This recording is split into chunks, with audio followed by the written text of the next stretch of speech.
We have Azubike Michael from Ebonyi. We have Abubakar from Kano. Hawa from Maina.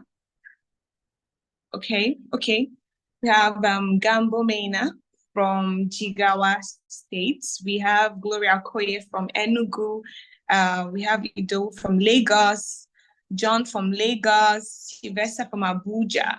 All right. So we have people across the country, across Nigeria who are here. We have Esther from Kaduna and Dainfa from Bayelsa. We have Sanusi from Uyo. Thank you so much. Please keep the introductions coming in. Keep it coming. Righty. Okay. Oh, we have someone from Nassau. We have Joshua from Cross River, Abdullahi from Abuja, Salem from Zaria. Thank you for joining us.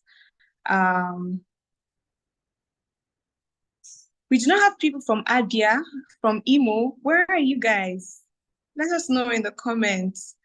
We have Joshua from Edo State. Okay.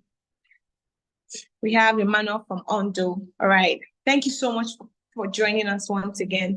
The Nigeria Youth Futures Fund is a 5-year collaborative fund of Leap Africa, MacArthur Foundation, and Ford Foundation, and Uminate Group that seeks to strengthen youth leadership in Nigeria through outcome-driven policy engagements and inclusive resourcing that help young people shape the future long-term development plans of the country.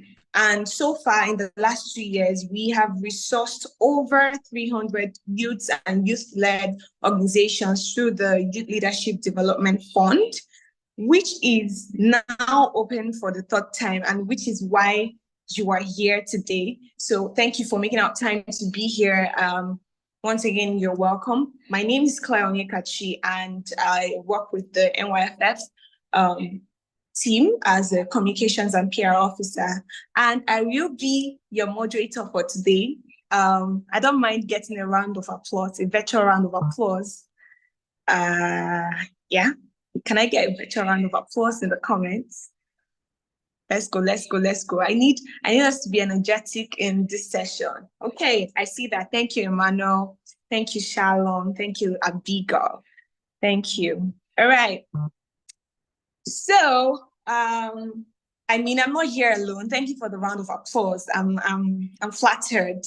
I am not here alone. I will love to also introduce my team who have thought it worthy to put together this information session. My colleagues at the Secretariat, we have on the call, we have Elizabeth Abiti Douglas. She is the Director of Nigeria Youth Futures Fund. We have Kamal Afolabi, who is the Grants and Mail Specialist of NYFF. We have Maimuna Sani, who is the Community and Youth Engagement Coordinator. And we have Richard Chidebere, who is the Grant and Mail Officer, NYFF. So please help me celebrate them. They've worked really hard to, put this together. Once again, my name is Claire Onyekachi. So thank you again. I will love to yield the floor to my very delectable director to give an opening remark. Please make welcome the Director of Nigeria Youth Futures Fund, Elizabeth Abiti Douglas. A round of applause for her, please. Thank you. Hi, Elizabeth. Hello, Claire. Good afternoon, everyone. Thank you all for joining us. It was really great and very exciting to hear the different places everyone was joining us from. It just goes to show, one, the diversity of us as Nigerians, and then the fact that irrespective of where we all come from, we share a passion, a love for our communities, for the country, and that across the country, there are so many of us who do want to get involved with bringing about change wherever we are. So welcome, everyone. I'm going to keep my remarks short and simple because It's really about those of you that are here with us and us just making sure that we talk you through the process. You can get clarity. You are our ambassadors in as much as you are going to be applying, we hope. We are also really looking forward to you guys taking the information you get from here, sharing it with other people. And of course, if even after the session, if you still need clarity on some things, please reach out to us directly. Our information is available on our website. You know, if you send us an email, get in touch. We will respond to you, basically. So thank you very much, Gideon. Thank you for the welcome. Amma, thank you for the applause. So my remarks are pretty simple. Thank you guys for your interest. Thank you for joining us here in the session. It's one of several that we're going to be having between now and the closure of the applications on the 30th of November. Hopefully you guys saw the call when it was launched on Tuesday, and I'm sure you have questions. So what I will advise you to do, please note them down. Please ask your questions, ask away. Yes, we do have our FAQs. We have things that are already on the website, but if there's anything you need clarity on, please ask. We don't want a case where someone is not able to access the grant on little bits of detail and technicalities. So please ask questions. We are here to partner with you, to work with you guys, to basically just implement the change that you want to, you know, as organizations and individuals in your communities and nationwide, for those of you who have those kind of plans in place.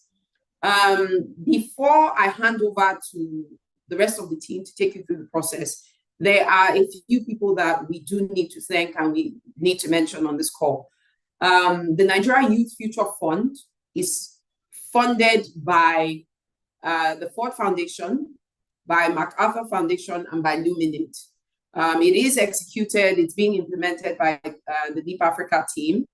And truthfully, if not for the generous provision of the Ford Foundation, MacArthur Foundation, and Luminate, we wouldn't be able to do this.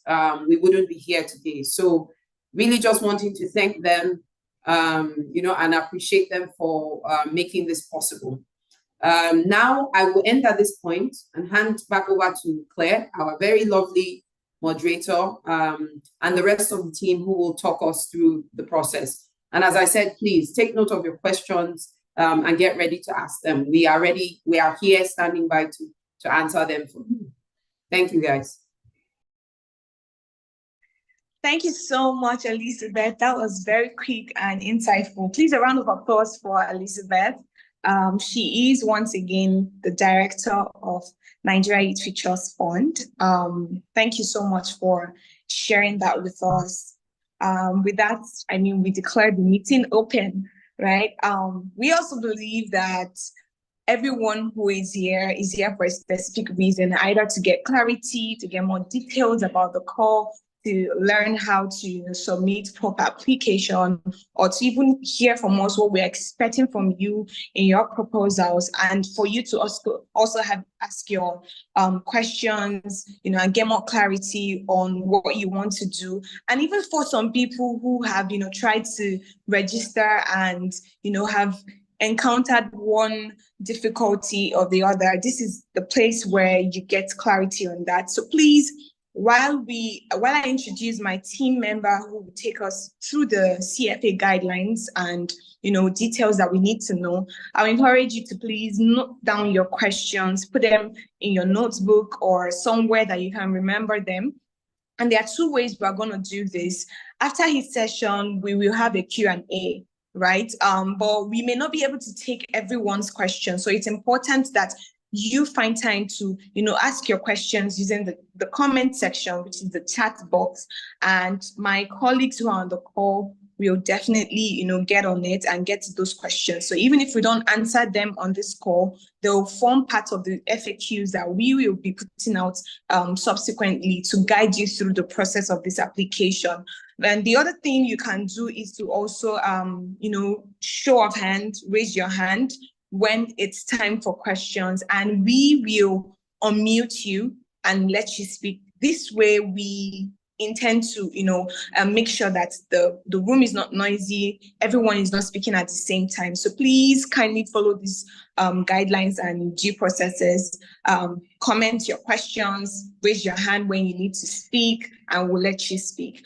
And again, thank you so much for being here with us. So to take us through the call for application guidelines and details and everything we need to know about this grant cycle, please make welcome with me, as we do with a virtual round of applause, the Grants and Male Specialist of the Nigeria Youth Futures Fund, Kamal Afolabi. Hi, Kamal. Good afternoon. Good afternoon, Richard. Good afternoon, Claire. Hi, good afternoon, everyone. It's my pleasure being here today to take us through the call for application for the 2024-2025 NYFF grant cycle. And once again, I want to appreciate everyone for joining the call. I think this is our third cycle, and we've been receiving a lot of support from the youth ecosystem, from your application, from your patient, from you all being patient with us as we even review your application, and even the cost of implementing the project. I think without you, most of the distractions that we've gained today will not quite well be possible, not be possible as such. And this has kept us moving, and with the hope that we still see the best hands coming forward to come and implement this year's cycle. So without leveraging, or maybe, yes, building on what others have mentioned from the director and Claire's presentation, I think I will just move into what is required for us and what we need to know. Maybe a few of those things that we need to know as we prepare for the application, for the development of our application. Like we all know, we launched the application a few days ago, and the application will be open for a whole 1 month. That is, it will end around November 30, and that's the plan. So director already mentioned something around this. I'll just add few information that this project is a 5 years collaborative program and being sponsored by, being funded by MacArthur Foundation, Ford, and Luminate Group.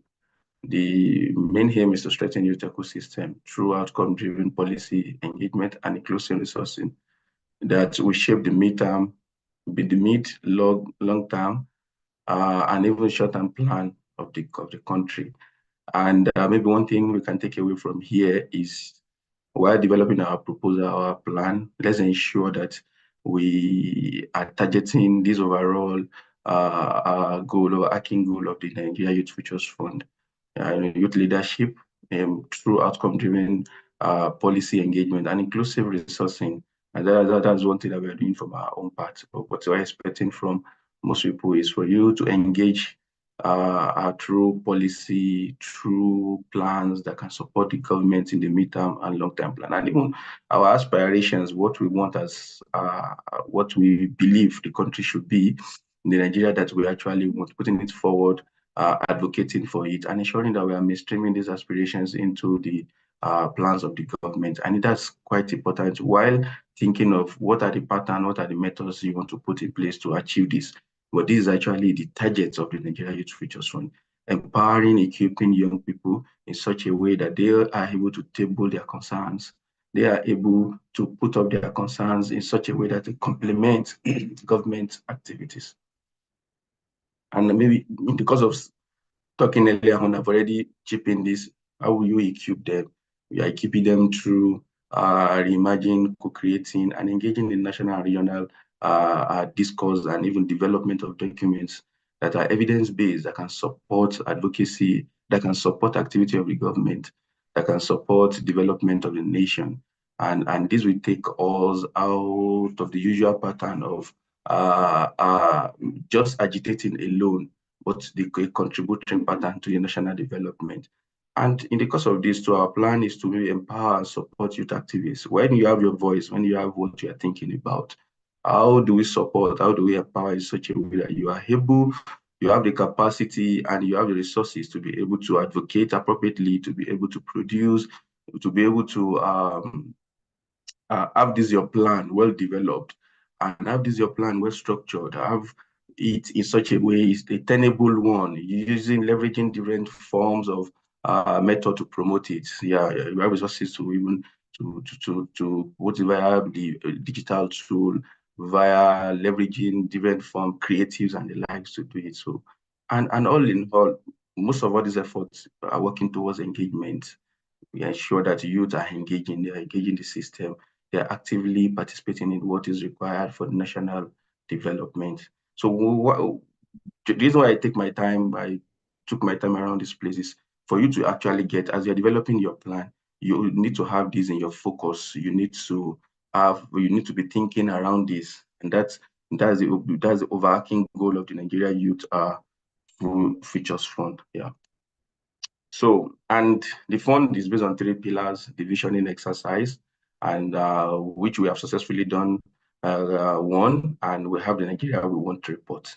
And from the word visioning exercise, can you produce a vision of what you think Nigeria should be, the Nigeria that you actually want? And that vision has actually structured most of what we are doing. That's we have the emerging agenda of the youth. What are the agenda? What are those things that the youth actually need? We have the call to actions that for every one of us to do, and even what is required, what are the series of steps that we need to take in achieving all these things. So if you are able to connect yourself to that document appropriately, understanding what the youth agendas are in that document, understanding what the call to actions are, then you will be able to develop a befitting proposal that speaks to what the Nigeria Youth Futures Fund want. And the document is something that we produce around 2022, which is the one guiding the thematic areas that we have for this year application that we put up. So the youth leadership development is another pillar. This is where the resourcing comes from. This is where support to youth, young people, idea and initiatives come from. And capacity building, ensuring that they have enough adequate capacity to implement and do, and even negotiate, to implement, to produce befitting plan and policies, to negotiate it, to lobby for it appropriately. As I think that's part of what we are doing here at the Youth Leadership Development. So we have for different categories, one for young people in the universities, beyond the university, and even inclusive of the university students, and that we have to different pattern around this. So the online and media engagement, this is just an enabler, creating a place for us to aggregate our view, promote all what we are doing, and even for us to even meet, for us to form a community around what Nigeria Youth Futures Fund is all about. So we have achieved a lot of things. I think maybe for the purpose of this presentation, I'll just talk about a few things. Up to now, we have resourced, we've given around 275 grants out to different organizations and individuals. We've held so many retreats across the country, and that even led to the Nigeria We Want report that I talked about earlier on. We have a Nigeria We Want report, which we are even planning to look into the document and see the reality of what is obtainable now. Either we want to have another edition by next year because of the changes that we've had for some time. And we have innovation, we have the hubs that supported us in the first year. And unfortunately, we were unable to get them in the second year, but I think we are planning to get those hubs across the country that will support other people, the organization, the individual that will be implementing their projects all around. We have community members across the projects. Those community members entails the working group. We have the media partners, and we have so many other people, other organizations of interest supporting the project, and those are the community around our project. I think other things are just something that we can read about on the website later. So going to the grant application that we have this year, we have, these are our targets. I think we are targeting small grant small grantees of 120 out of the application that we're going to receive, and the worth is $1,000 up to $1,000. People can develop their based on your plan, but it must not be up to $1,000, and based on your plan and our review as well. So we have the development grant, which is $10,000. We are targeting 58 organizations across the country.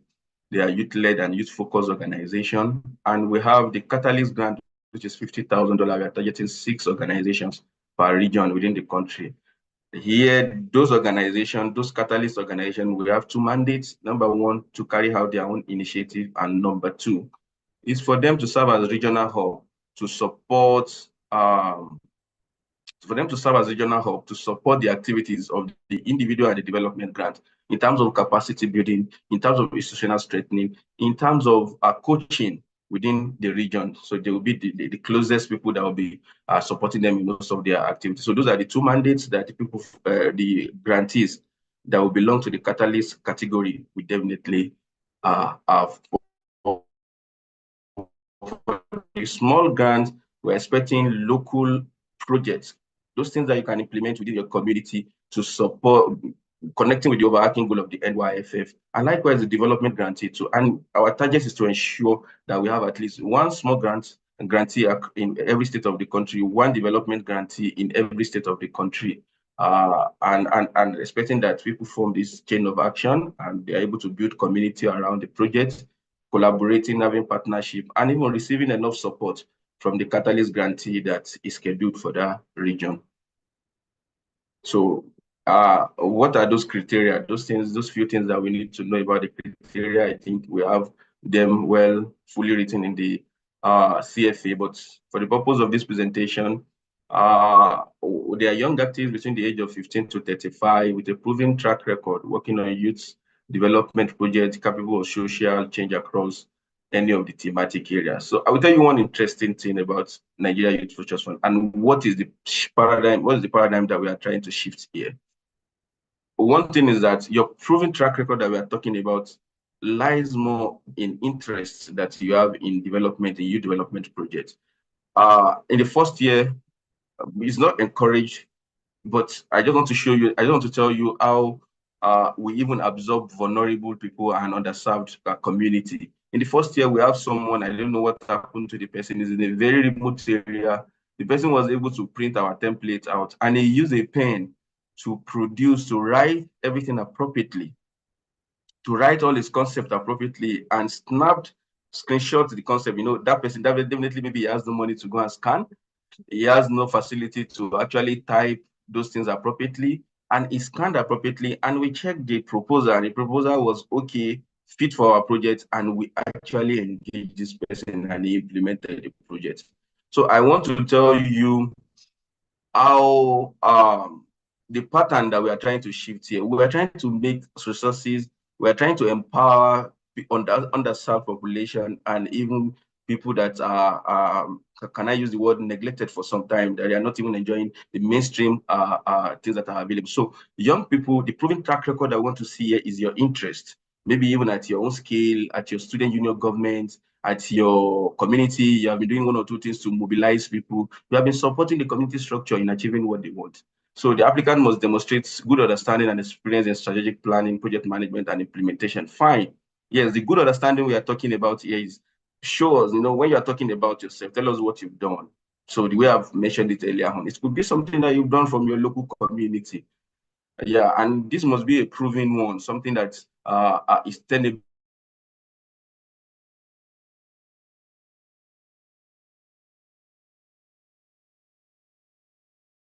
The number of certifications that you've gotten, the number of coaching or experience or training that you've gone into, but we want something practical, what you've done, the pattern, what you've changed in your community, how you have influenced things in the right way within your community. Those are the things that we want you to demonstrate in that in the proposal.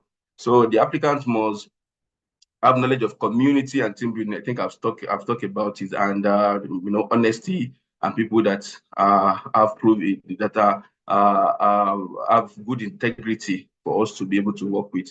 And means of identification for the individual, you must have means of identification. I think that's most recognized one within the country, the NIN. You must be able to give us your NIN number for us to do due diligence on you, to conduct due diligence on you, and be sure that we are dealing with the right person, and be able to produce reputable referees. So for the organization must be registered with the Corporate Affairs Commission Nigeria or an authorized commission at state level. Yeah, within states or local environments. I know those ones will be the registration within the state government, with the state government, or maybe if your local government is issuing registration. And what that means is that that registration that you have must be able to fetch you other supporting things that will require for you to implement the project. I think your bank must be able to accept that, or structures that you want to put around your project.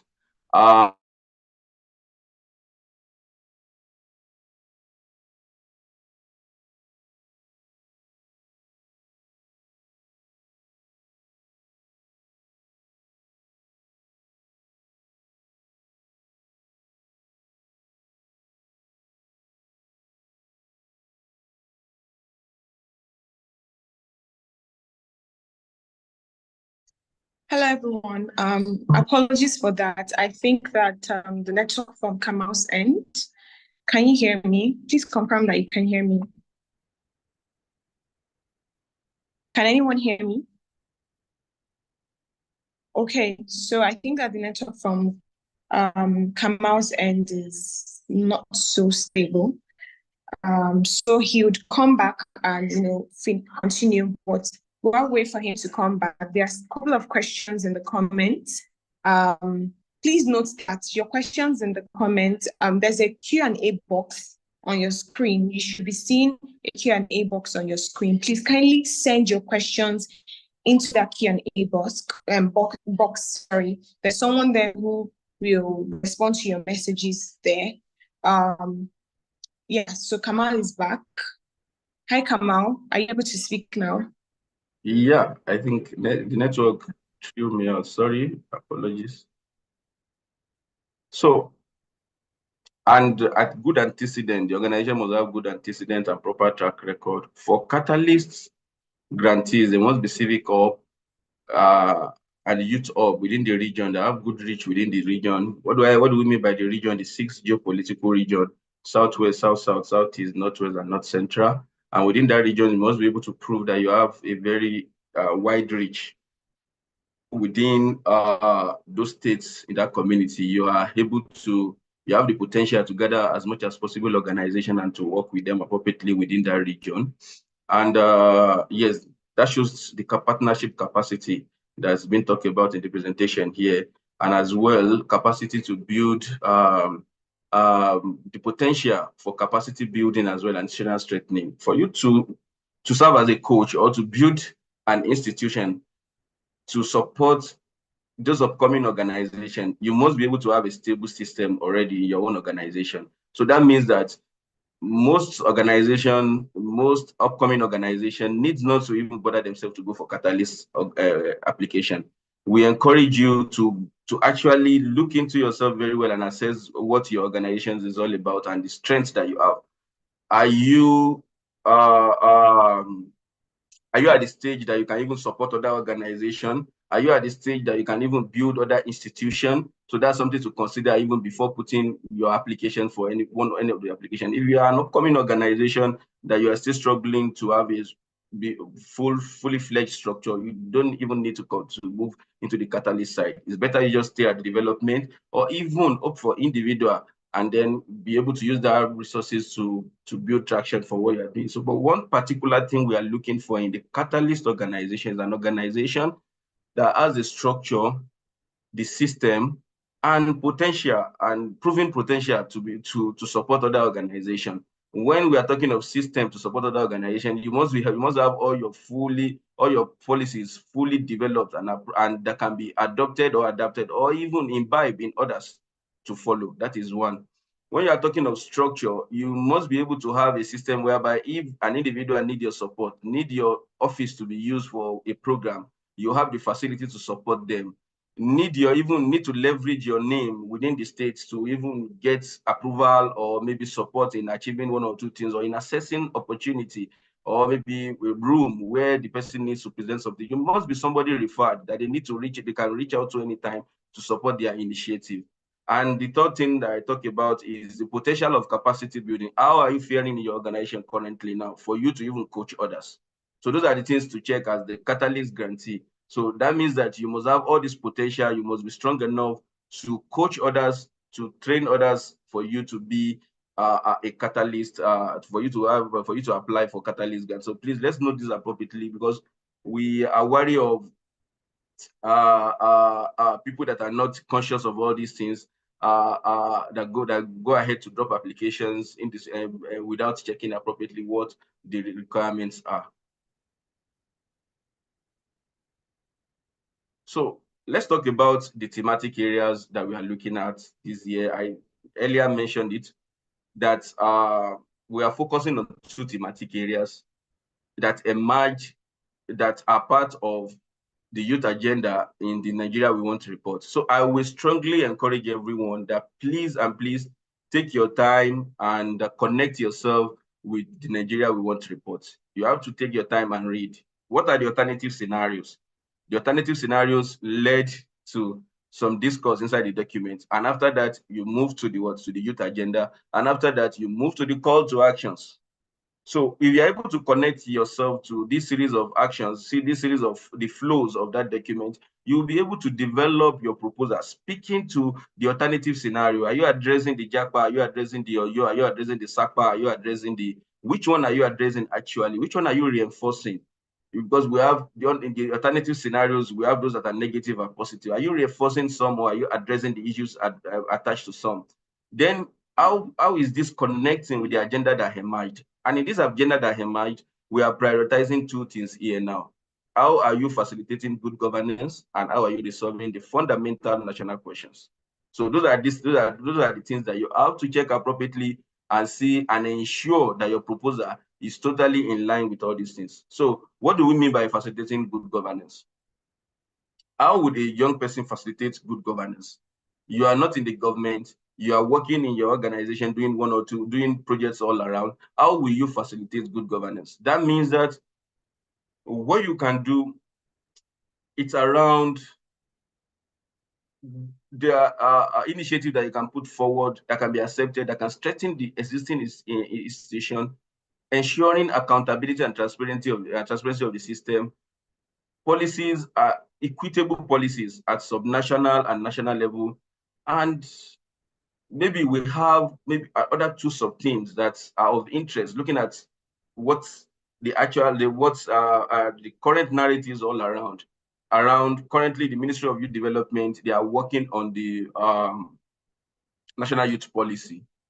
What can you do in supporting? What are your inputs? What can you do in supporting the process that's even ongoing currently? What can you do in the implementation and in the domestication? We know so many states that have not even domesticated the National Youth Policy, even the existing one, the one that even elapsed. So what are you thinking about? How are you supporting the system within your state to ensure that you have a proper youth policy that address the issues concerning young people in your state? And when it comes to implementation, what are your plans? What are the initiatives that you have in supporting the implementation of that youth policy in your state?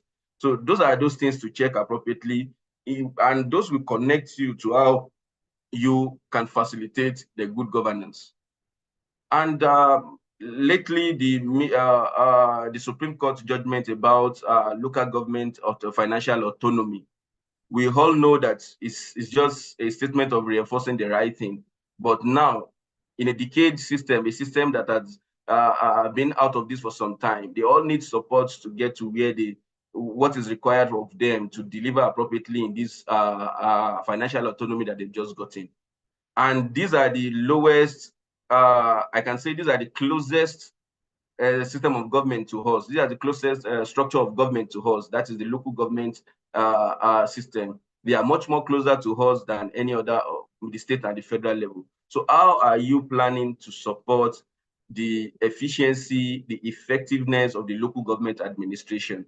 How are you planning to support, to build their capacity? How are you planning to support them in budgetary system? How are you planning to even to put up most of the plans, most of the support that you have been given at the national level. How are you planning to take back those support to the local level and ensure judicious use of the resources in those communities? So those are the things to check around this. And through that, you are actually facilitating good governance. So I think that's one thing to check. And you can do all this leveraging different things. We have media, the current world now, we have media, we have art, entertainment, we have creatives, we have technology. We have different things that we can use to ensure that we appropriately get the attention, we appropriately get the traction, we appropriately get the results that we plan for. So for the resolving the fundamental national question, we look at youth development initiatives that promote national values, empathy, patriotism, promote unity. Those are the national questions. Those are the fundamental questions in the country. The questions of unity, the questions of polarization, the question of equity, the question of values, national value within the country. So what are those things that you want to put in place to ensure that you resolve some of those fundamental national questions, the youth initiative? Like maybe something that we didn't even include in the sub team here. Lately now, I had maybe the president just, the NOA, they approved through the NOA that they should start the implementation of citizenship as a course in all schools from secondary school level to university level. And this is a recent approval whereby if most of the activists or the younger social activists fail to follow up, it might not be implemented as fast as possible. So domestication of all these interesting policies that can actually help in resolving the fundamental national questions. Those are some of the initiatives that we are looking up to. Like what we have mentioned here, implementation of the Disability Act. Disability Act has been in existence, and we have, I think was it 5 years there in the policy for most of the public institutions to address or respond to the act, to the Disability Act. And up to today, I doubt if it has been properly domesticated. What are our own contribution to resolve these fundamental national issues to ensure that we have equitable community whereby people with disability have equal rights and equal access like everyone? We have the issue of depolarization that's fast growing in the country now. What are the youth policies? What are the youth projects? What are the youth initiatives that we can put in place to address most of all these issues? So those are the things that we need to be, we are expecting. So we have issue of the gender equality, issues that we want it to be addressed, ensuring that the system is fair with all gender. So those are the initiatives that we are expecting. While doing this, connecting with how you are resolving fundamental national questions. Those are the questions. Those are the questions between the issues in the country. Those are the questions people want it to be answered for them to be fully reintegrated and to have to be fully reintegrated and most importantly, hopeful about the development of the country. So those are the initiatives we are expecting from young people, and you can leverage different things. Creatives works well now. The young people are in this sector. The young people patronizes are more media that you can make use of technology. You can make use of entertainment and see how you can use this to drive these two thematic areas that we are looking up to. So I think to some extent, you'll be able to read more about it from the CFA, but these are the few background I can give for you to understand what are the rationales behind these two thematic areas. Like we have local government now, local government autonomy now. Let me just to say one or two things, one last thing before leaving this place. We have the councillors now that look at like the local honorable, they are like the local honorable.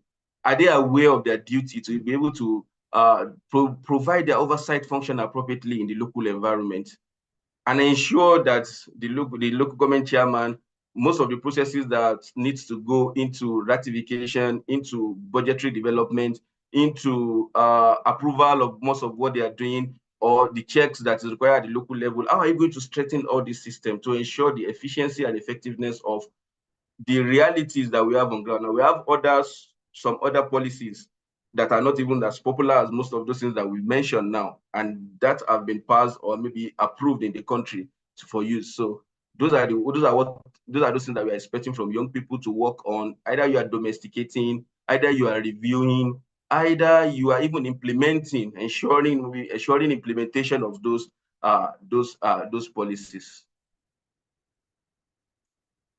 So in putting up your idea, these are the guidelines that you need to follow. We have it on our website. We put it on our social media. After clicking on the nigeriayouthfuturesfund.org, you are able to see the grant side and click on the application. You see, at least it will pop up, and you'll be able to click on where the application portal is. And when you get there, we have some pre-application questions, especially for the individual and development grant. I think the side of Catalyst has no pre-application. And we have a template that we've put in place for you to put up your proposal. Maybe in some of our subsequent information session, I think maybe those will be solely on that proposal for us to talk around the proposal appropriately. And we have in the proposal, we have section A, which talk about your background. That's when you have the opportunity to speak to those things that I've mentioned, especially for the individual grantees, about yourself, what you've done, some of those things that you've achieved in your community, and for the organizations too, for them to be able to talk about some of their past activities. And this is where the Catalyst Grantee we have the opportunity to showcase their capacity to implement a regional project of that nature, to show what they actually have as an organization to fit into the Catalyst opportunity. And we have the session for the monitoring and evaluation framework for us to just show us what are the results chain, what are the plan in taking you to that result that you want to get, what are those things that you want to impute, what are the outputs, expected output, and what are the expected the outcome that we are expecting as the plugins, those things that are your expectations within that line, and just so that we are able to track and manage ourselves while implementing the project. And having your work plan and the budget across this, our proposals are very flexible and simple. We put out a template to show most of the questions of concerns, most of the questions of interest. And I think it's something that is modifiable, but ensure that most of all those things that we put out there are well answered, and elements of those things can be found in your proposal appropriately. And for which I've earlier mentioned, for individual grantees, we actually expect your NIN and other means of identifications that you have. For organization, your CAC, organizational document that speaks to maybe broader information about your organization. And those other certificates, certificate of recognition from funders that you've worked with, if available, certificate of from the EFCC, the school, I think we'll be expecting most of the organizations to be able to produce that, because I doubt if you can have account number without your school. So we'll be expecting most of our applicants to have school certificate.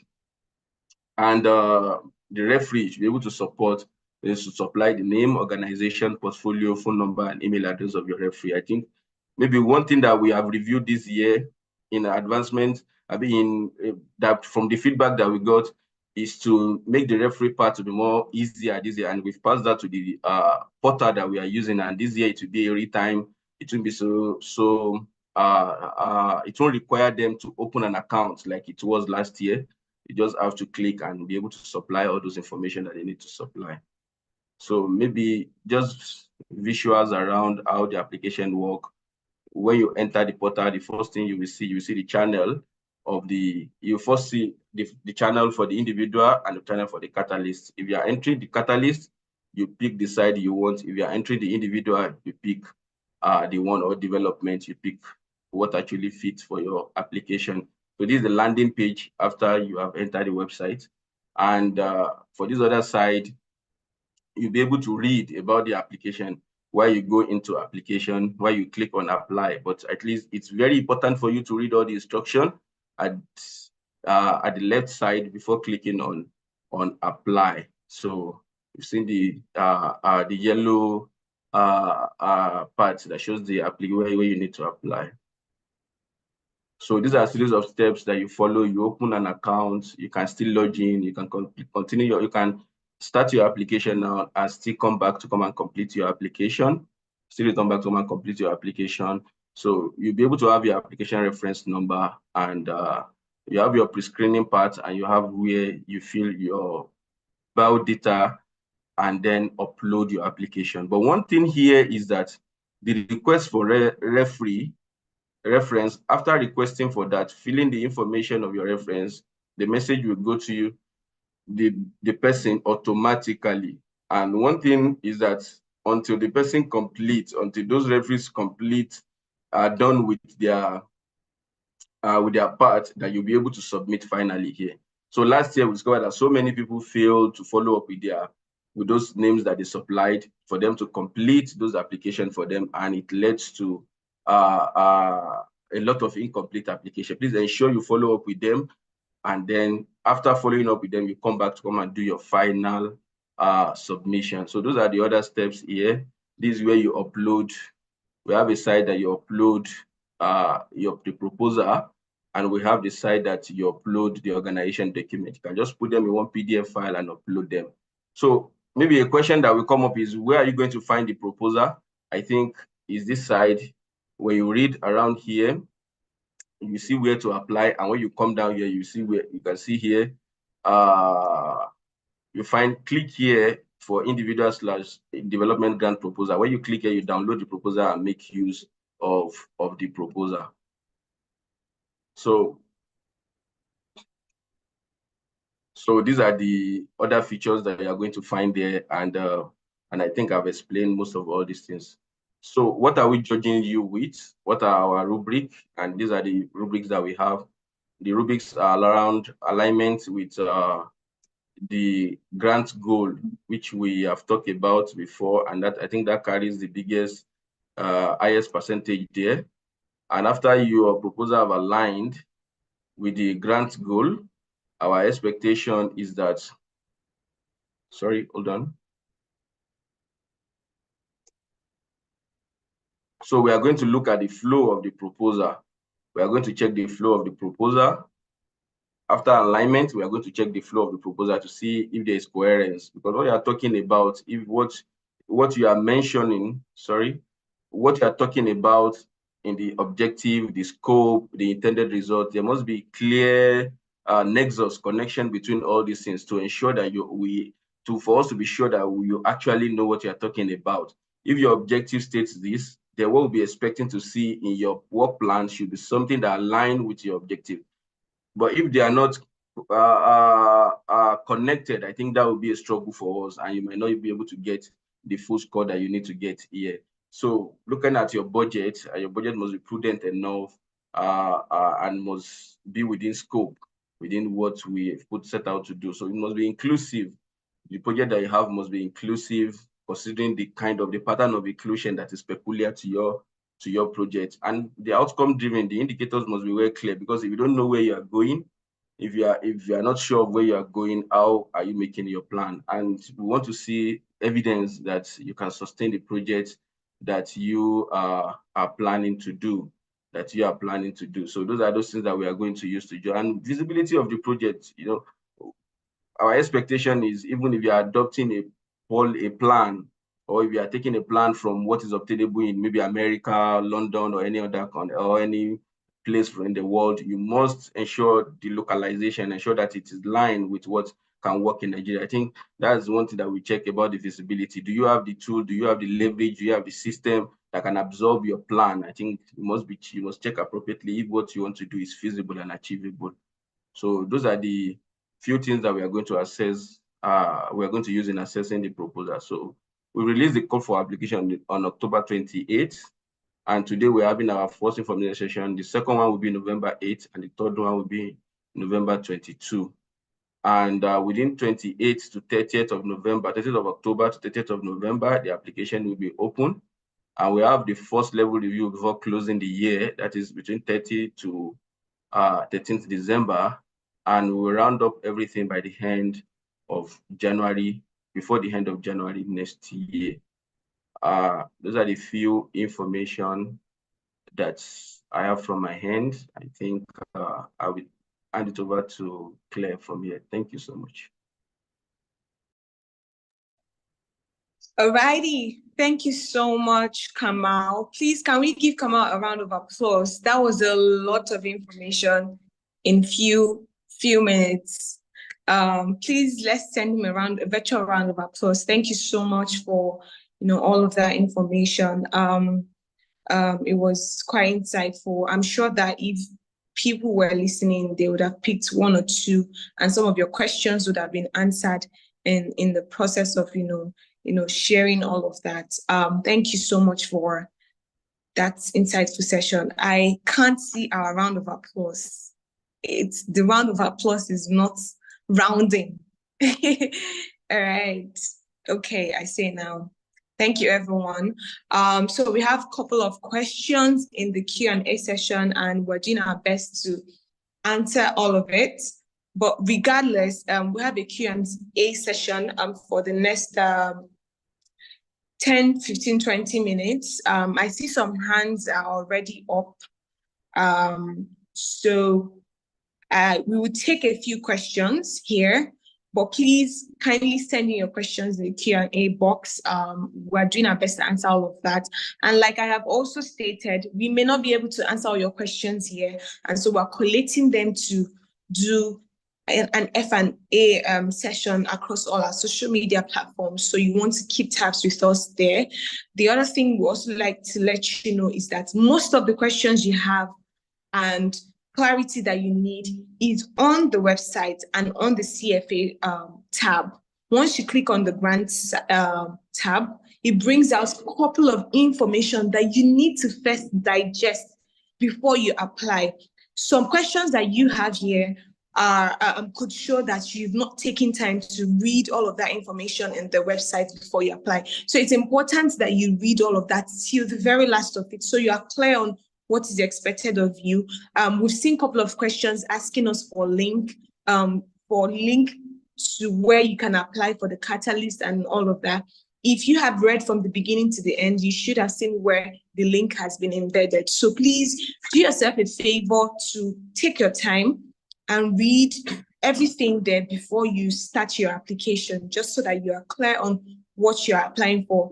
And if for any reason, any information you want is not there, our email is also embedded there. You can send an email to us to get more clarity. And like Kamal has also mentioned, we have upcoming information sessions that will happen till the close of this grant cycle. So you want to also be a part of it and ensure that you have all the clarity that you need.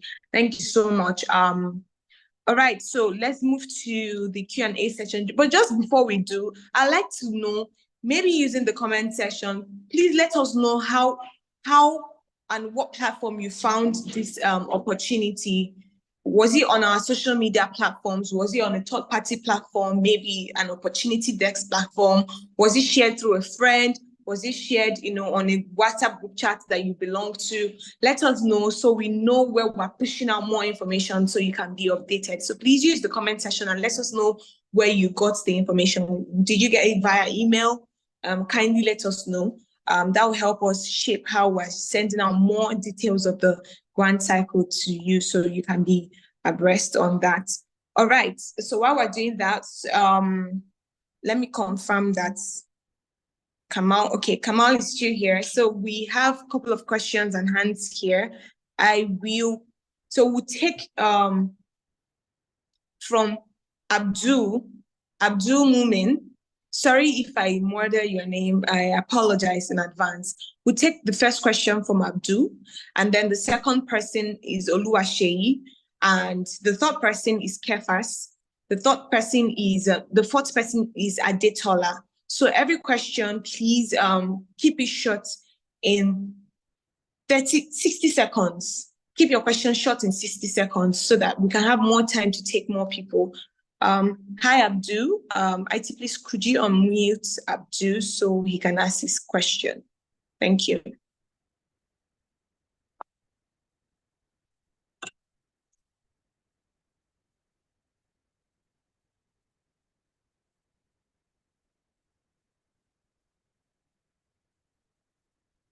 Hi, Abdul, please confirm that you can speak now.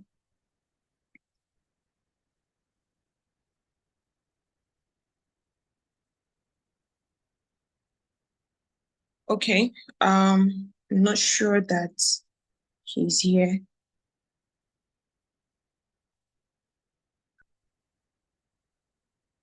Okay, so Kefas,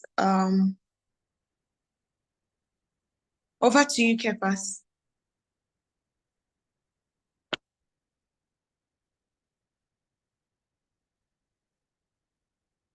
Hello? Yeah, we can hear you.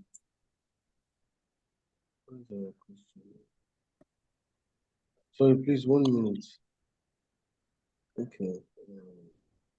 So our question is revolves around the Ministry of Youth Development because we are representatives from the Ministry of Youth Development by Bayelsa State.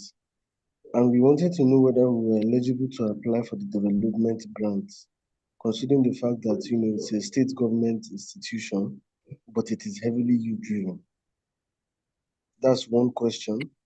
Then the second question is that under the Ministry of Youth Development by Bayelsa State, we've had several youth bodies, such as the National Youth Policy State Chapter and other youth bodies that focus on youth in governance, youth in entrepreneurship, youth empowerment, youth in leadership. And most of the time, these organizations come to us for funding. So we wanted to know whether these organizations can also apply, maybe for the small grants as well. Thank you so much for that question. Hi, Kamal. Hi, Claire. Yeah, so that's an interesting question. Okay, so I'll just answer like this. Now, why not activate those young ecosystem guys surrounding your ministry to actually support them and shape their idea just so that any way they can support the youth policy, domestication, mainstreaming, or even review in your state, or producing input to it, any way they can support those processes within your state. Why can't you? I think it's better if you activate them, you coach them and mentor them to be able to put up those ideas to support what you are doing. Because all of us, we are aware that the ministry itself, or yes, we definitely have some support, some established support from the state already. So I think it's good maybe to leverage this set of young people supporting your ministry, and as well support them to be able to compete well within the system and be able to get support to come back and support some of your activity. I think that answers your question, right?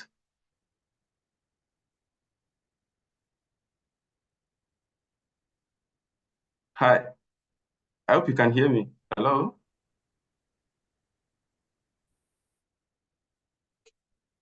Claire, are you there? Yes, Kamal, I can hear you. So Kefas, I hope that answers your question. You can put in the comment section if you need more clarity on that. Hi, Adetola, over to you. Thank you so much, Kamal, for that clarity. Hi, good afternoon. Thank you, Kamal, for the wonderful presentation. All right, so my question is there a particular number of beneficiaries, especially in the development grants per state? Is it going to be allocated per state, or you're just picking randomly? That's my question. So I've mentioned it earlier on. I said at least we are going to pick one individual and one small organization, at least one per state. So the upper limit is not fixed yet, but at least we are going to have one individual and one small grantee per state. All right, thank you. Most welcome.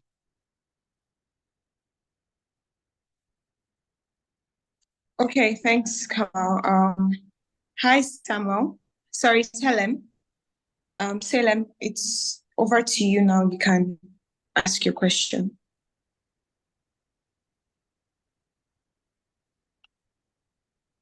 Okay. Oh. Hello, everyone. My question, I need like more clarification on the catalyst. You made mention of the strength. So I want to know more in the aspect of the organizational strength. Does the strength have to do with year of existence?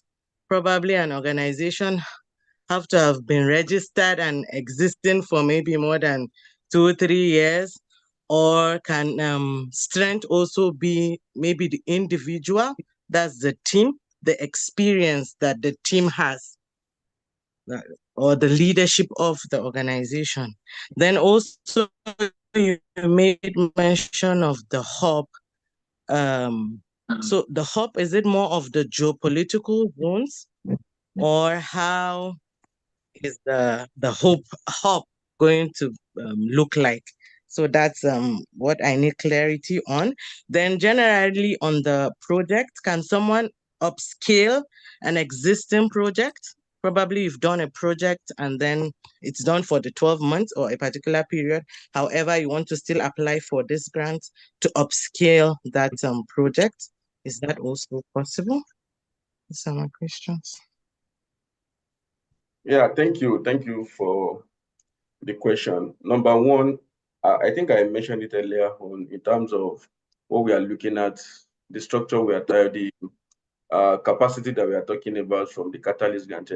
I mentioned 3 things. I said system, structure, and the potential to train or to coach others. So when you're talking of structure, the organization should be a regional hub. There must be a hub. There must be a physical, even if it has a digital or online hub too. That's a good addition. But there must be a hub, an existing hub, a physical hub that is obvious, and in such a case that would be like the rallying point for the Youth Futures Fund community within that region.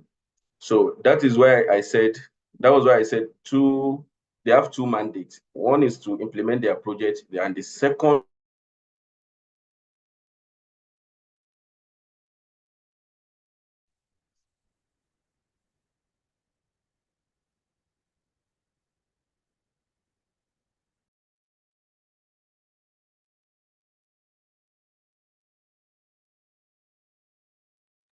Hi, Kamal. I think we've lost you again.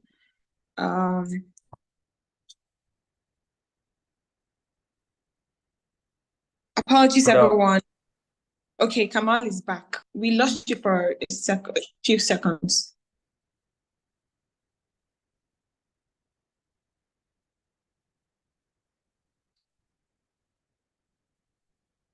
Hi, Kamal. Hi, Claire. I think I'm back. Oh. Sorry. My network, I think my network is good. So they should have the potential to train, coach, and be able to even absorb these other organizations within the community. So your last question. So when I talk about system, if you don't like a system in NGO world now, do you have the policy? Do you have the right system?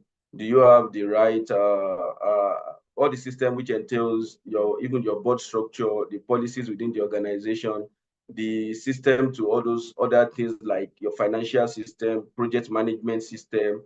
So do you have it well placed and being implemented rightly in such a case that what you are doing there can be replicated elsewhere? You can train others to be able to do that appropriately. So I think you have one last question that I can't remember. Please, can you remind me?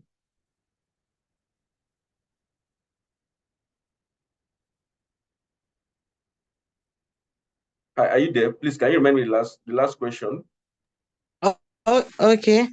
So my last question is about the project. I said, okay, scaling an existing project. Yeah. And so I don't existing. Yeah, scaling an existing project is not really out of place.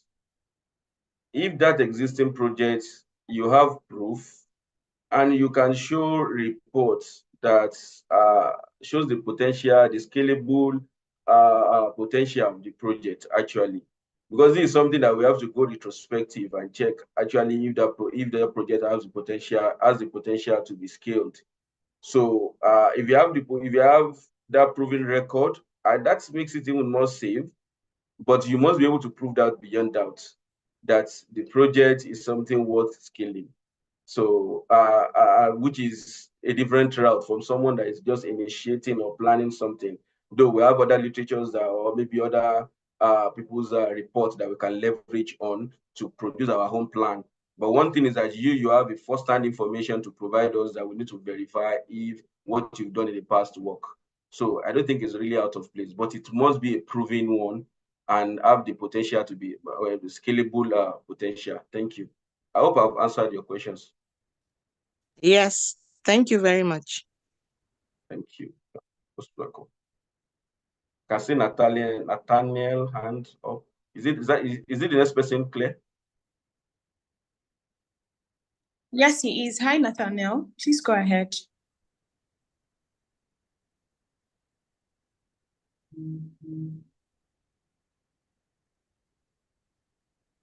Hello, Nathaniel.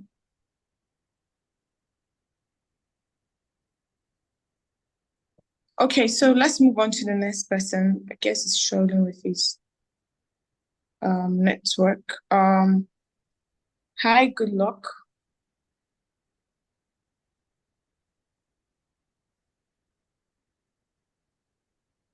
You can go ahead and speak now.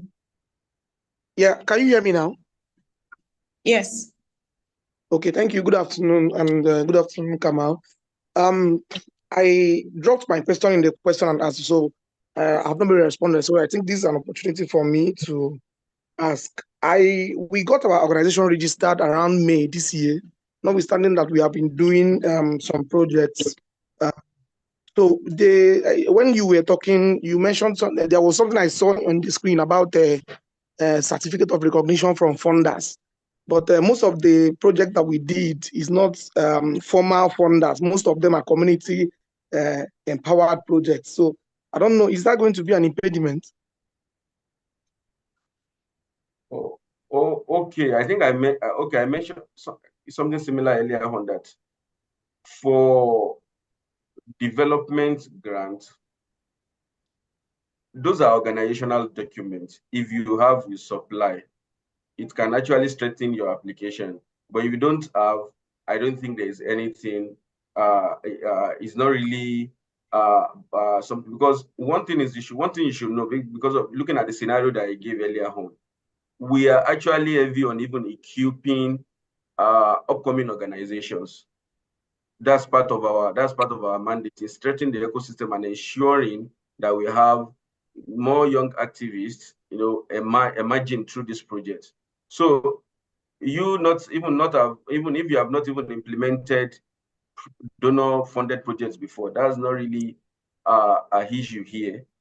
But you have to prove to us from your narratives and how you describe some of your antecedent and what you have been doing to show that you have the potential to implement community-based projects. But not having any record to add to your application or certificate of funder, we just added it as some of the documents that you can supply us if you have it. I don't know if I've properly answered your question. Yes, thank you so much. All right, you're welcome. I think I can see good luck, and I don't know if good luck. Hi, Kamal. That was just good luck that spoke. Hi, Omar. Can you speak now? Hello, Omar. Can you hear me? Yes.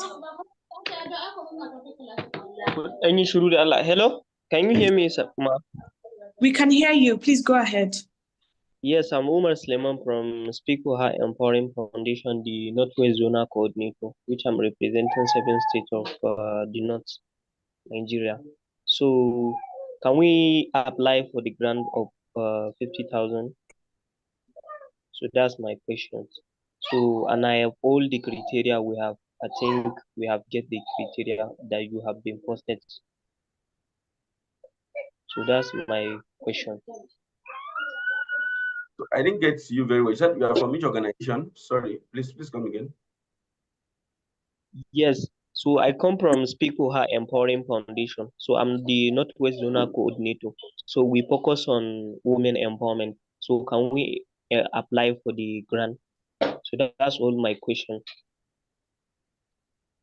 Okay. So maybe what are your concerns? You said you've read the application guideline and you feel like you are qualified. What are those concerns that you feel like, what are those specific things that you want to get clarity on that around your qualification?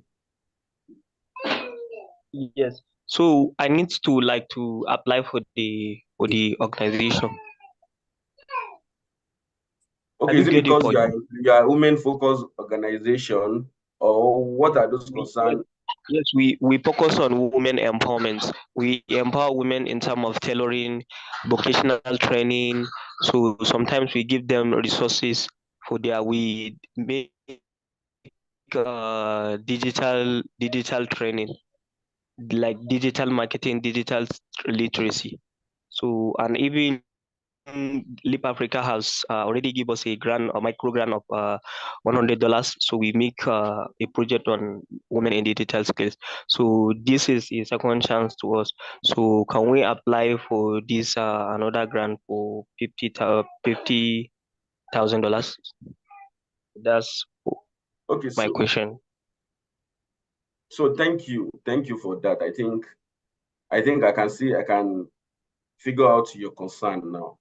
Maybe the question I will ask, or maybe the question you need to go and check with your organization member to determine your eligibility for the catalyst that you are talking about is from the empowerment that you have been doing. I think it's obvious here that our focus is not totally around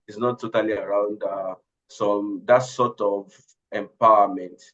Our own is around the system change, something that so the question I will now ask, or maybe something that you can go and reflect on within your team is there anything that you are learning from that empowerment that you guys are doing that are capable of causing system change, influencing the government, influencing the structures in the community in a better way, and that you can come up with as a plan and be able to hand it over or advocate for it or put it forward to those that will adopt it and implement it in that scale. And even your organization can even implement some part of it.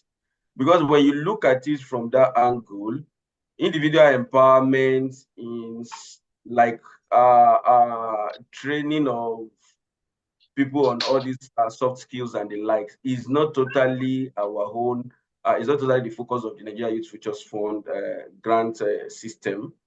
But what you are learning from that particular project that you are implementing can inform plan, policy, and strategy that can actually cause system change.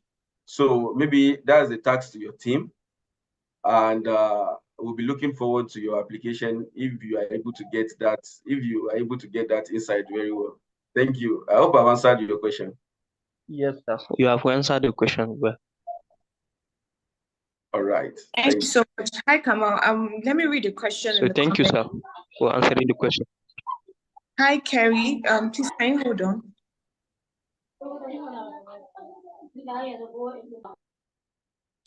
So there's a question that says, please can you give more explanation on the unregistered organization forming a cluster and registering through an already registered organization? So they're asking about the Catalyst grants and how they should go about forming those clusters. Do you want to give more clarity on that, please? Okay, the cluster formation. The reason for maybe the rationale behind cluster formation for unregistered organization is that we really don't want to leave behind the unregistered organization. We feel our mandate covers such organization too. But how do we administer? Because if you are not registered to a large extent, it will be very hard for us to have a formal engagement with them. So if they are able to coordinate themselves and form a cluster, okay, 10 unregistered organizations come together and they produce a proposal of 5, and they have one registered organization in their community, and that registered organization can serve as the face, and they have their own memorandum of understanding. We are not liable. that's something that we encourage, that if it can happen within the community, you form cluster. Like we've seen organizations, our applicants in the past, we have coalition of maybe youth organization in one region. 5 or 6 organizations came together, they developed their proposal and a joint hand to apply. So the joint had to apply. So if it's possible, I think that's something that we encourage, just so that unregistered organization can have this opportunity to implement projects, to learn, and even use the learnings to even form a better structure for their own organizations too as well. So I hope that answers your question.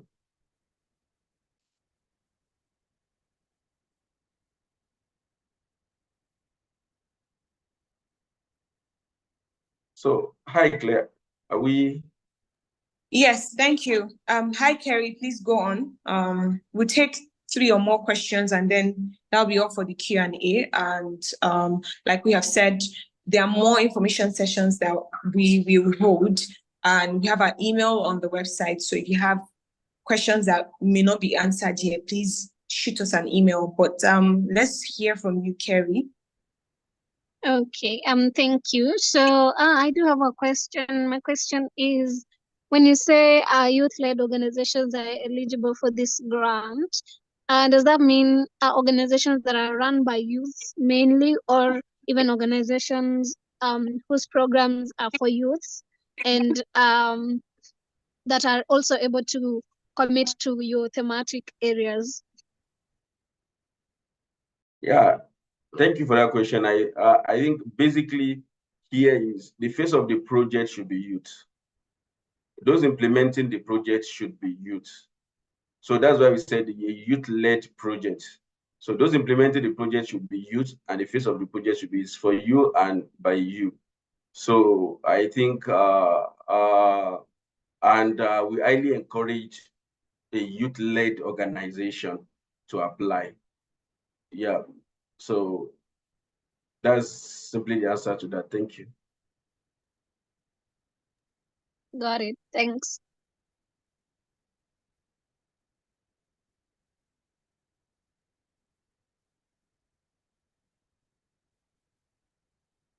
So, Unlimited, please go ahead with your question. Can you hear me?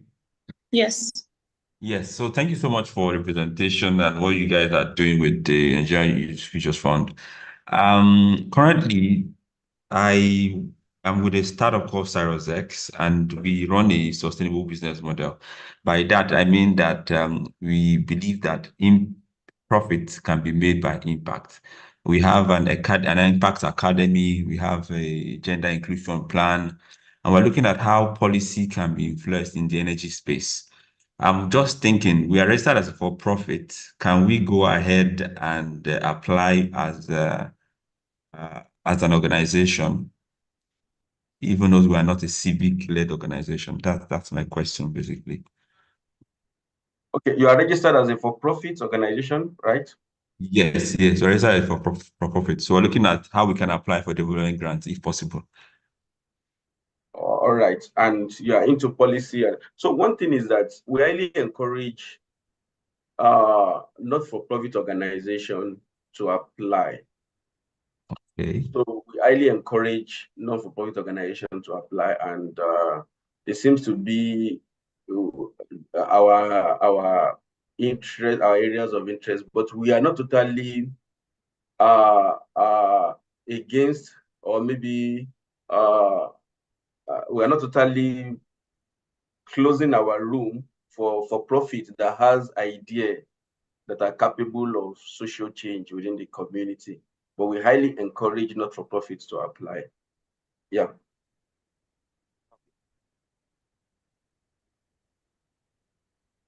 I hope that answers your question, right? Thank you. Thank you. That'll be all. Thank you so much. All right. So, hi, Splendor. Over to you. Hello, yeah, my name is Splendor, and from Abia State. I run a non-profit organization called Communities to Connect, where we teach girls in underserved communities basic computer skills, coding and programming. So they become ethical leaders that help solve real world problems, leveraging technology. And my question would be, although somehow it's been answered, but I don't know, right now we are not yet registered. Okay. We are still in the process of getting incorporated as a non-profit organization. So if we're able to get incorporated before the deadline, can we still apply with that? Please, you are highly encouraged to apply. Please go ahead and apply. So one thing maybe I didn't mention earlier on is that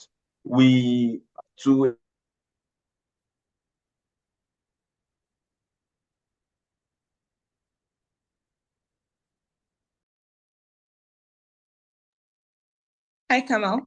I see Hi. you. Yes, I'm back. It was not Okay. that. So you are highly encouraged to apply. Maybe one thing I didn't mention earlier on is one of our success story the first year is that 65% of the organizations are first-time grantees. They've not accessed any grants before since they've registered the organization. So we highly encourage. We have I don't want to call it a quota, but targets of the number of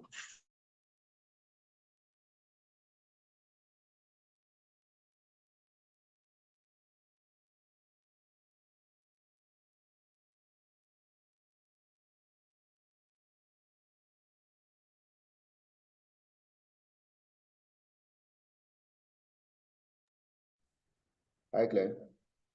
So, Kamal, are you speaking? So Hi, while we are Victor. waiting for Kamal, let me just take one of the questions here in the Q&A session. Someone is asking if the proposal should be in Naira or in USD. So we advise that your proposal should be developed in USD. Yeah, because the disbursement will also be in USD. So the proposal budget should be in dollars. All right, thank you so much, Richard, for that clarity. Everyone, apologies for the network. We're in Nigeria, and that's why we're trying to make Nigeria better, to create the Nigeria that we want. And that is why we're calling you all to, be part of what we're doing. Kamal will be back here soon. But while he is on it, please look through our FAQs on the website. I've seen a couple of questions in the comments that we may not have answered, that have been answered in the FAQs, the frequently asked questions, especially on the grants tab. You would definitely have answers on that, especially on the clusters, organization registration, some of the documents that you need to have that are compulsory and the ones that are not. You would see those information there. Kamal is back here. Hi, Kamal. Hi, Claire. Hi, Claire. Apologies, the network has been unstable, but hope you can hear me.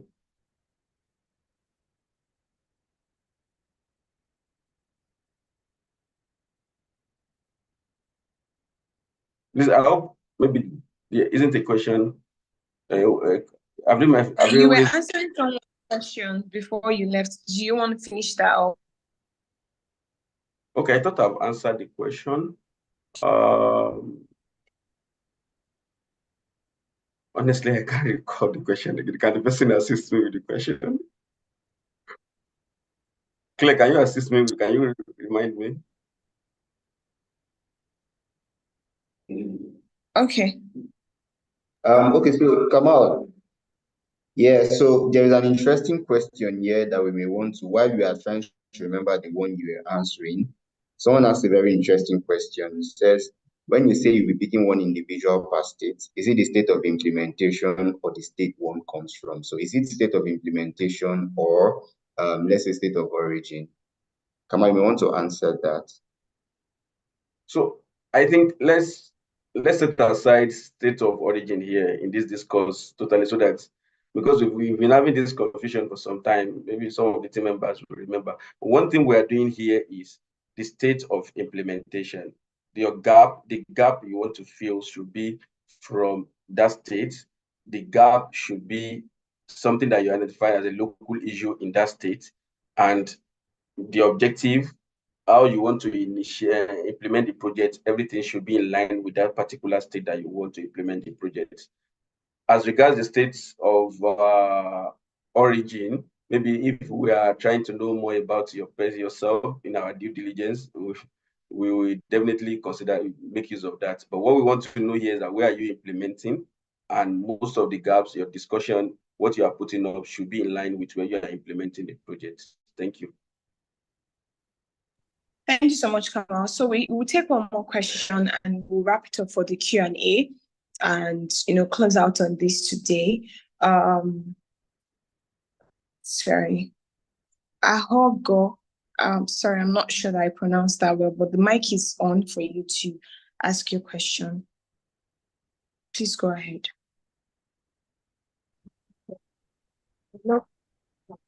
Hello, can you hear me?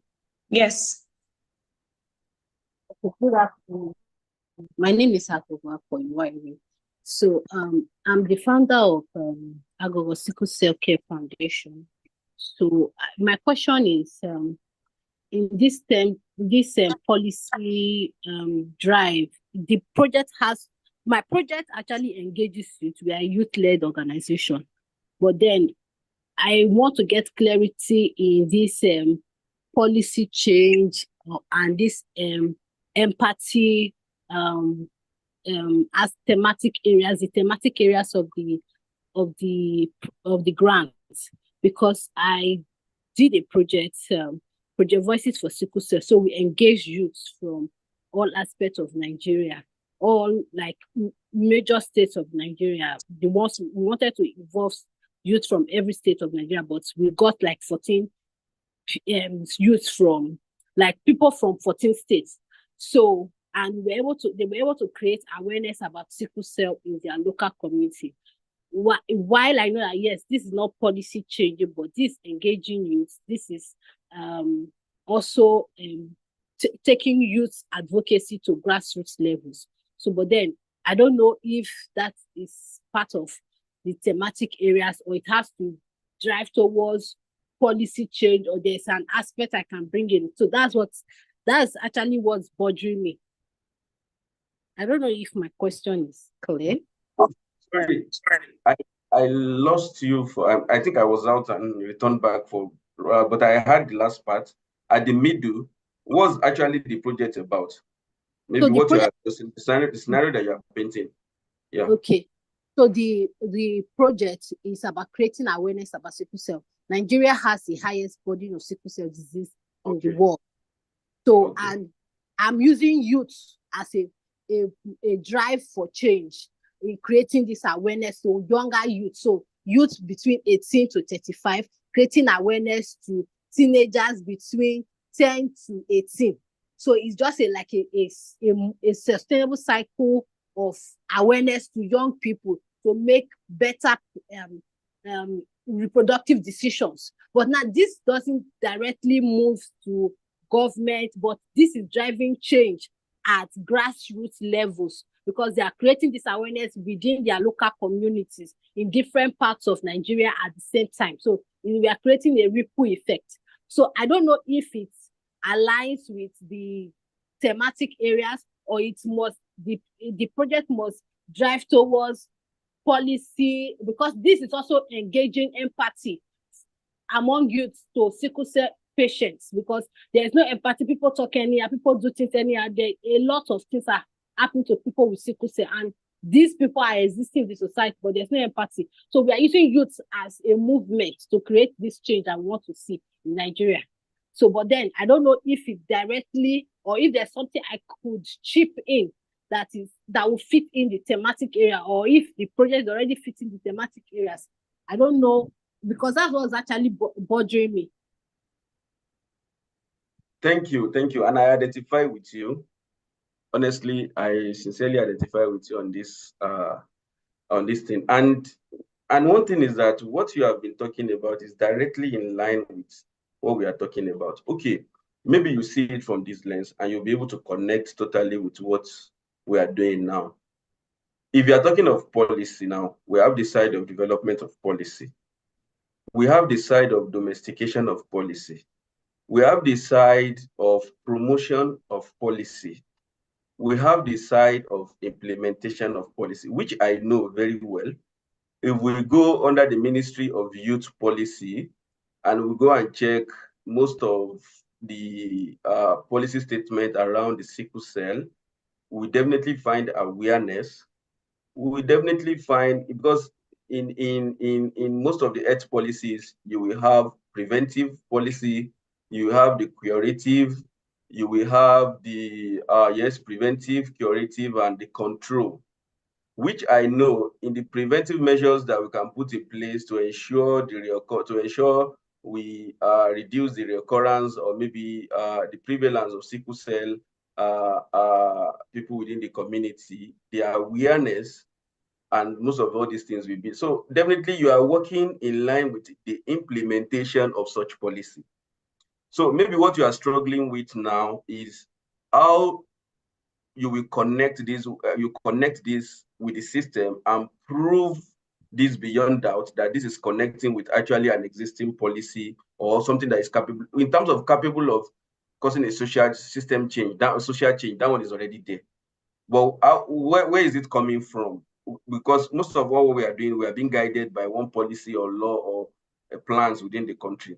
I know quite well, if you check the Federal Ministry of Health, most of the strategic plan, you will find the policy statement that talk about what is required for sickle cell victims, sickle cell patients, sickle cell people, and in terms of prevention, in terms of curation, if there is any curative plan, and in terms of control, all those things will be there, which I know most of your plans will be connecting with that. So I will encourage you to just try and maybe use some of those things that I've mentioned now to connect it appropriately, but I don't totally see your plan as if it's not in line with what we are doing. Because what you are trying to do now is more or less like you are answering a fundamental question, which concerns some sect within the community. And you can see one of what we set out is around depolarization.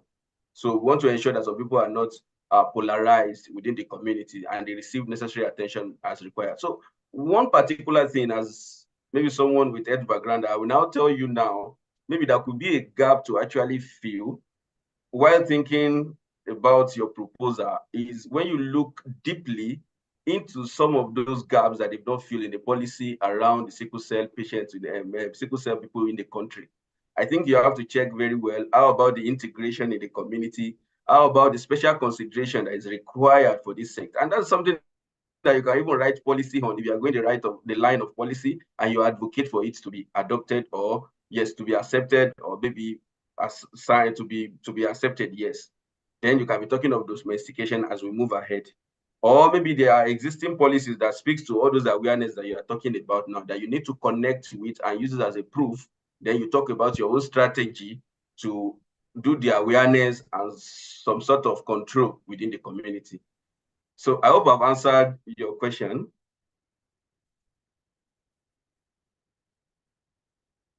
Hi, are you there? Thank you. Thank you. Yeah. All right. Okay. Thank you so much, Kamal. Please, can we give Kamal a round of applause in the comments? This has been a very long one. Thank you so much. Thank you so much for taking out time to answer all of these questions. Trust me, there are lots of questions here and hands raised, but we can't take all of that because, I mean, it's still the top of the day and people have to get back to what they're doing. But regardless, we have mentioned that we have subsequent information sessions coming up. So please keep in touch across all our social media platforms.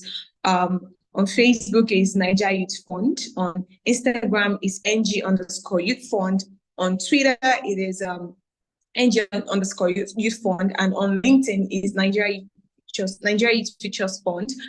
We will be sharing more information that you need to apply for this grant cycle. And of course, our website is nigeriayouthfund.org. Please go there and read up more about the grant cycle. Just before we leave your faces, I'd like to make welcome once again the Director of Nigeria Youth Futures Fund, Elizabeth, to please give us a closing remark, and we'll be out of your faces. Thank you. Hi, Elizabeth. Hello, it's good to be back.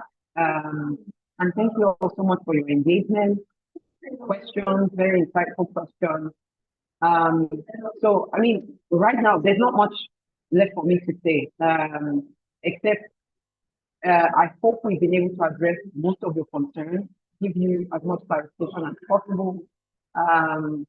Please, for those of us who are ready, as soon as you can, send in your application. If you still have questions beyond this, reach out to us via email. We will respond. And as Claire has already mentioned, there are going to be other information sessions, at least 2 more before we have the deadline end of November. Thank you all so much for your engagement. Thank you for being here. Claire, Kamal, Memuna, Richard, and of course our colleagues at Youth Africa who made this possible this afternoon. Thank you all so much for your engagement. To our possible applicants, we look forward to receiving your applications and hearing from you. Thank you all so much, everyone, and have an absolutely great whatever is left of the day and whatever is left of the week. Bye.